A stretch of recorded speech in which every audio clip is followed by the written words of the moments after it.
Nabali na siyang hometown sa Siaton ang patayng lawas ni Negros Oriental Governor Roel Digamo.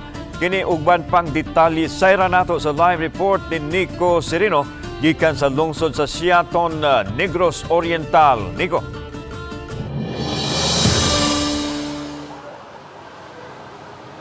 Yeslan human sa moabot 2 ka oras nga biyahe na balhin na dinhi sa lungsod sa Siaton ang patayng lawas ni Negros Oriental Governor Roel Digamo.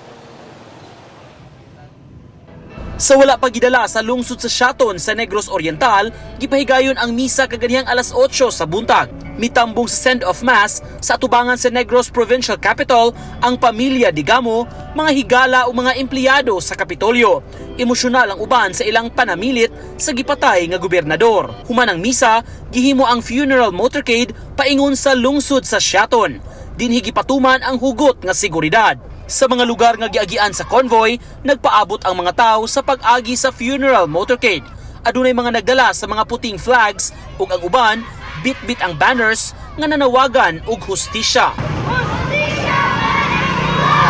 Pag-abot sa Siaton, mipatigbabaw ang syagit nga nanawagan og hustisya para sa gobernador. Sa wa pa mamahimong gobernador o board member si Digamo, una siyang nag-alagad isip konsihal sa Siaton. Alang sa taga Siaton, sakit kini nga homecoming o pag-uli ni Governor Digamo. Sa iyang speech, nagpagawas sa iyang gibati ang asawa ni Governor Digamo o kasamtangang mayor sa Pamplona nga si Janice Digamo.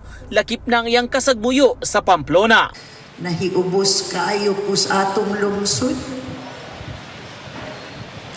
My husband has to die there. Has to be killed there. Mayor pud ko sa akong lungsod. Maunang dili ko kasabot, how come in my very town I failed to protect the governor? Dingon ko bisag palangga si Roel sa Pamplona pero nahiubos gyud kaayo ko. Didto gyud siya gipatay. Dinhi ang gipaabot ang iyang panawagan sa katawhan. Ako rag yung mensahe sa akong pag-anhi karon, kana rag yung hagit natong tanan. Ug magpabilintang itoy sa kahadlok. Budako gyud ng demonyo nga mopasunod sa itoy. Ila-ilaha ng mga politikong mangduol nato. Katong dili tagamong itoy, di tagamong hadlokon rata. Nahimusab nga emosyonal si Siaton Mayor Cezanne Fritz Diaz pag umangkon ni Governor Digamo. Dili mininyo mahurot. Kay daghan pa ang mutindog bisag mga yanong mga tao, mutindog patigbatok aning mga demonyo ng Negros Oriental.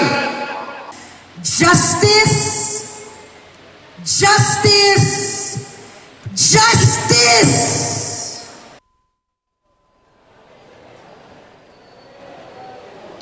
Nagpadayon lan ang public viewing ni maorasa din sa Municipal Gymnasium sa Barangay Poblacion sa lungsod sa Siaton. Karong alas 5:30 lan, doon sa Kasantos nga misa himuon din himo ng hunungon una karong taod-taod ang public viewing og mo-resume ni pagkahuman sa Santos nga misa. Samtang unyang gabi dunay necrological service og tribute nga himuon para sa anak sa Siaton. Gipasigarbo nila ang manahimo ni Governor Roel Digamo. Ugmang adlaw lan ibalhin ang iyang patayng lawas paingon sa family property diya sa Barangay Bunawon. Nga mo say magsilbi niya nga final resting place sa dipang iyang lubong karong adlawng Huwebes. Mo kanang latest gikan diri sa Siaton lan.